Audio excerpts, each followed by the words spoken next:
പറയുന്നതെന്ന് പറഞ്ഞു കഴിഞ്ഞാൽ യുറേനിയം സമ്പുഷ്ടീകരിച്ച് കഴിഞ്ഞാൽ തന്നെ ഓൾറെഡി അത് സമ്പുഷ്ടീകരിച്ച് കഴിഞ്ഞു. അങ്ങനെയാണെങ്കിൽ തന്നെ വലിയ രീതിയിലുള്ള ആണവായുധങ്ങളുടെ നിർമ്മാണത്തിലേക്ക് ഇറാൻ കടക്കും.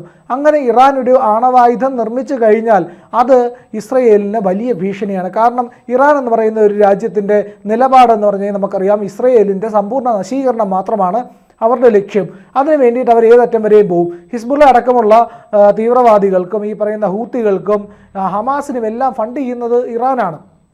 ഇറാൻ വലിയ തോതിൽ അവർക്ക് ആയുധം നൽകുന്നു. ഇവിടെ ഒരു കാര്യം നമ്മൾ മനസ്സിലാക്കേണ്ടതെന്ന് പറഞ്ഞാൽ, ഇറാൻ എന്ന് പറയുന്ന ഒരു ഷിയ രാജ്യമാണ്. ആ ഷിയ രാജ്യം സുന്നികളായിട്ടുള്ള ഈ പറയുന്ന ഹമാസിനും ഈ ഗാസയിലെ ജനങ്ങൾക്കും പിന്തുണ കൊടുക്കുന്നതിൻ്റെ ഏക കാര്യമെന്ന് പറഞ്ഞു കഴിഞ്ഞാൽ അവരും ഈ ജൂതരും തമ്മിൽ അടിച്ച് മരിക്കട്ടെ എന്നുള്ളതിൻ്റെ ഒരു ആഗ്രഹം കൊണ്ടാണ്. അങ്ങനെ ആകുമ്പോഴത്തേക്കും രണ്ട് ശല്യവും തീർന്നു കിട്ടുമല്ലോ എന്നുള്ളതാണ് ഇറാൻ്റെ ഒരു കണക്ക് കൂട്ടൽ.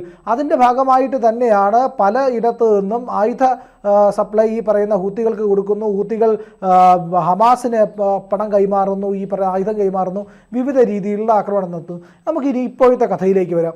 ഇപ്പോൾ എന്താണ് സംഭവിച്ചിരിക്കുന്നതെന്ന് പറഞ്ഞു കഴിഞ്ഞാൽ, അമേരിക്കയുമായി നടന്ന ഈ പറയുന്ന ആക്രമണങ്ങളുടെ ഈ ചർച്ചകളുടെ എല്ലാ പശ്ചാത്തലത്തിൽ അമേരിക്ക നേരത്തെ തന്നെ ഒരു നിർദ്ദേശം നൽകിയിരുന്നു അവിടെയുള്ള ആൾക്കാരോടുള്ള മടങ്ങാനായിട്ട്. അതായത് വെസ്റ്റ് ഏഷ്യയിലുള്ള ആൾക്കാരോട് പറഞ്ഞു, നിങ്ങളിനി അവിടെ നിൽക്കേണ്ട, അവിടെ നിന്ന് മടങ്ങിക്കോളൂ എന്ന് പറഞ്ഞ് അയൽ രാജ്യങ്ങൾ ബഹ്റൈൻ, ഒമാൻ അടക്കമുള്ള രാജ്യങ്ങൾ, ഖത്തർ, UAE അടക്കമുള്ള